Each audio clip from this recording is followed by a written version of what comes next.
करूंगा मैं कीर्तन।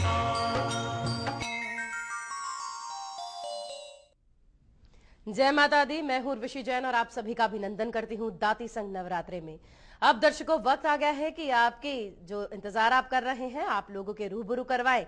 जी हां, श्री सिद्ध शक्तिपीठ शनिधाम से हमारे साथ जुड़ चुके हैं श्री श्री 1008 महामंडलेश्वर परमहंस दाती जी महाराज। बाबा जी आपके कमल चरणों में कोटि कोटि नमन। जय माता दी। अभिनंदन है MH1 न्यूज में आपका बहुत बहुत स्वागत है।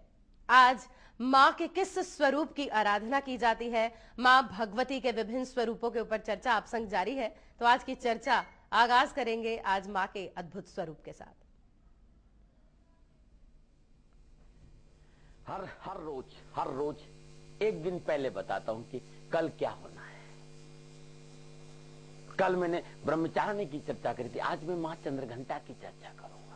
लेकिन उससे पहले संपूर्ण राष्ट्र को नवरात्रों की हार्दिक शुभकामनाएं। आपका जीवन खुशियों से भरा रहे और आपके जीवन में सदा मंगलमय वातावरण रहे। मां भगवती और शनिदेव से मेरी प्रार्थना और मेरा आशीर्वाद आपके साथ है।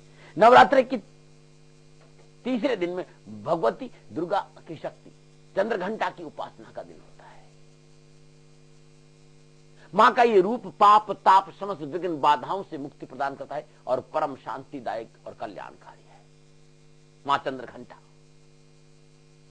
मां के मस्तक पर घंटे की भांति अर्धचंद्र सुशोभित है, इसलिए मां को चंद्रघंटा कहते हैं। कंचन की तरह कांति वाली भगवती की 10 विशाल भुजाएं हैं और 10 भुजाओं में खड़क बाण तलवार चक्र गदा त्रिशूल अस्त्र और शस्त्र शोभायमान है। मां सिंह पर सवार है, जैसे मानो युद्ध पर उद्यत दिखती है। मां की घंटे की तरह प्रचंड ध्वनि से असुर सदैव भयभीत रहते थे। तीसरे दिन की पूजा अर्चना मां चंद्रघंटा को स्मरण करते साधक अपना मन मणिपुर चक्र में स्थित करते हैं। उस समय मां के बीज मंत्रों का जाप करते, मां की कृपा को प्राप्त करते हैं, अलौकिक दिव्य दर्शन प्राप्त करते हैं। और मां चंद्रघंटा की पूजा करने से संपूर्ण पाप बंधन छूट जाते हैं, संपूर्ण दुर्घटनाओं से पीछा छूटता है, संपूर्ण समस्याओं से पीछा, और मां सदा साधक की रक्षा करती है। नमो नारायण। बहुत बहुत शुक्रिया बाबा जी। आपने हमेशा ही योग साधना में जाने वाले उन साधकों का भी मार्गदर्शन किया है, तो चाहेंगे आज भी उनका मार्गदर्शन अवश्य करें। मैं यहाँ कहना चाहूंगा, क्योंकि साधनाओं में सूक्ष्मता होती है और सूक्ष्मता को समझे बगैर बिना गुरु साध्य में साधना नहीं कर। बहुत जरूरी गुरु का सानिध्य, बिना गुरु के सानिध्य में साधना नहीं करे, क्योंकि ये चक्रों का मामला है। ये बायोलॉजिक सिस्टम बहुत परिवर्तन होता है इस ध्यान साधना में, इसलिए बहुत जरूरी है कि जो व्यक्ति वास्तव में जानकार हो, जिसे बोध हो जीवन के अंदर, जिसे बोध हो तांदेन का, जिसे बोध हो हारा का, उस व्यक्ति के साथ बैठकर साधना करेंगे तो बड़ा अच्छा रहेगा। तीसरे दिन मणिपुर चक्र का मामला है और गुरु महाराज जी प्रभु ज्ञान विधि के द्वारा मणिपुर चक्र को कैसे जागृत करते हैं ये गुरु महाराज जी बताते हैं। लेकिन मैं थोड़ा सा यहाँ आपको चीजें समझाना जरूर हूं, क्योंकि ये जीवन के अंदर है, ये हारा है, संपूर्ण ऊर्जा यही रहती है और यहीं से ऊर्जा यदि ऊर्ध्व गति हो जाए तो ग्रस्त में रहते हुए साधक सन्यासी का आनंद लेता है, उस अद्भुत परमानंद को प्राप्त कर लेता है। ये केंद्र है, जीवन केंद्र है। नाभि से लगभग 2 अंगुल नीचे तांदेन है, हारा है, वो जीवन का केंद्र है। यदि ये विधि समझ में आ जाए, ये भी तो गुरु कृपा समझ में आती, तो नाभि से 2 अंगुल नीचे आज मां भगवती चंद्रघंटा का ध्यान करते हुए जो बीज मंत्र में बताने जा रहा हूं, उस बीज मंत्र का यदि आप जाप करते अवश्य ऊर्जा ऊर्ध्व गति होगी। लेकिन थोड़ा सा पहले समझिए मणिपुर चक्र क्या है। ये अग्नि केंद्र है, ऊर्जा का केंद्र है। मंगल यहाँ का अधिपति देव है, स्वलोक है। यहाँ पर मातर देवी वाराई है और देवता विष्णु है। महेश्वर और सौदामणि दोनों ही यहाँ पर है। तन्मांत्रा रूप है, तत्व अग्नि है। और मैंने पहले ही बताया इसका स्थान मूल नाभि से थोड़ा सा नीचे है। यहाँ की अधिष्ठात्री देवी लाकनी देवी है, जो पाचन क्रिया को संचालित करती है। लक्ष्मी और कमला, ये तीनों ये विद्या यहीं से प्रारंभ होती है। आध्यात्मिक खोज के लिए, शक्ति के स्रोत के लिए ये अद्भुत केंद्र है। जब आप मणिपुर चक्र के आसपास आ जाओगे तो विचारधारा अद्भुत रहेगी, सकारात्मक विचारधारा, धर्मवान हो जाएंगे, गुस्से पर काबू पाने की आपकी क्षमता आ जाएगी, अद्भुत है। तो आज के दिन अपने पूजा स्थान में सुंदर घी का दीपक जला दीजिए, या अपने घर के नॉर्थ ईस्ट हिस्से में ईशान कोण में सुंदर घी का दीपक जला शुद्ध आसन पर बैठकर ओम ऐं ह्रीं क्लीं नमो नमः, ओम ऐं ह्रीं क्लीं नमो नमः, चंद्र घंटा नमो नमः, चामुंडाय नमो नमः, शक्ति लाकनी नमो नमः, ओम ऐं ह्रीं क्लीं नमो नमः, चंद्र घंटा नमो नमः, चामुंडाय नमो नमः, शक्ति लाकनी नमो नमः।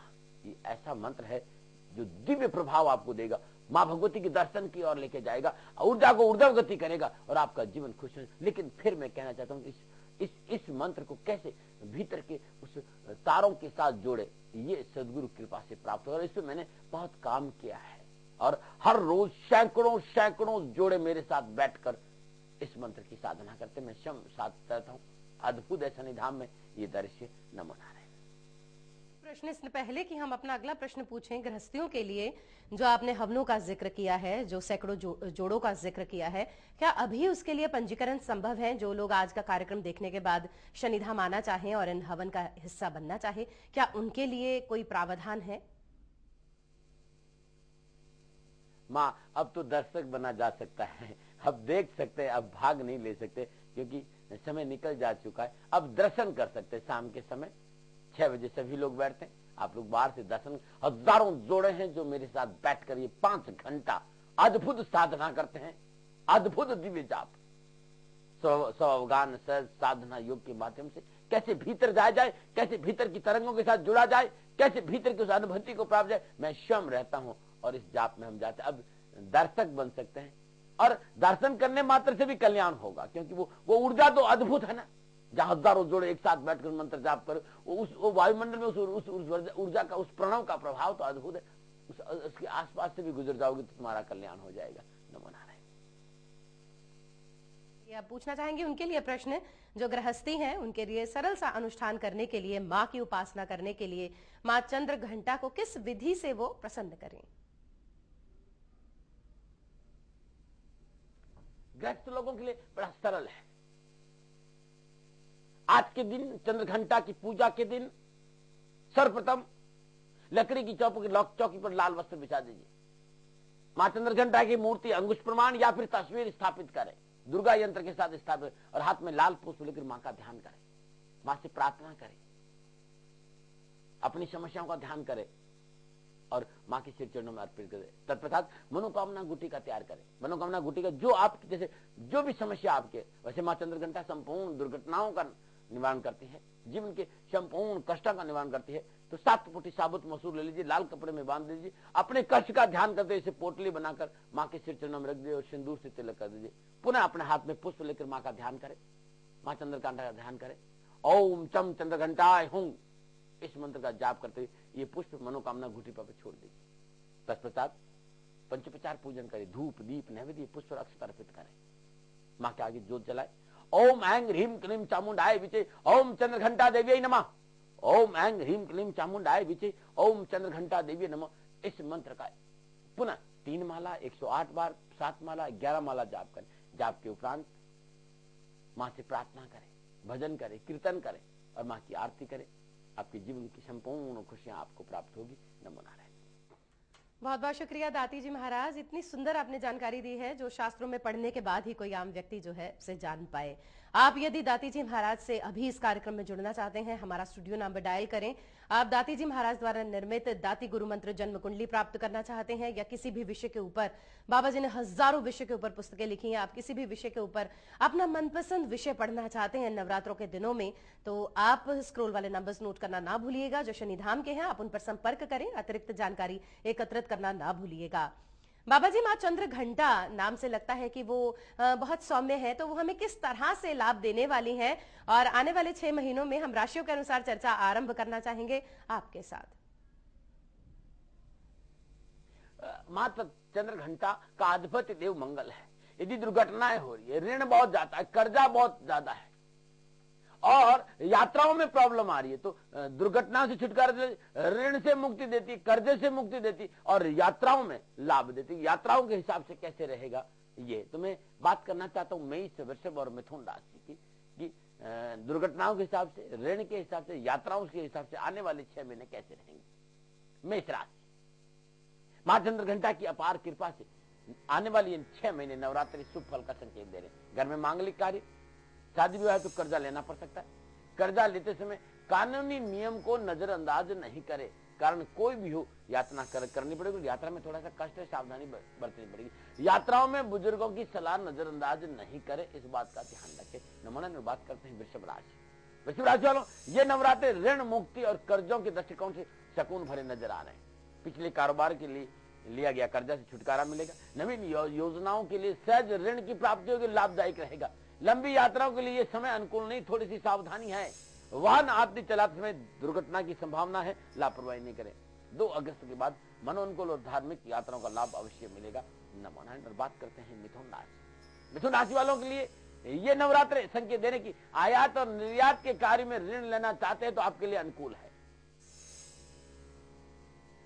ये ऋण आपके लिए बोझ नहीं रहेगा, समय पर उतर जाएगा, इसका लाभ भी मिलेगा। यात्राओं के दृष्टिकोण से समय अनुकूल और लाभदायक रहेगा और धार्मिक यात्राओं का प्रबल योग है। व्यावसायिक यात्राओं का भी लाभ मिलेगा।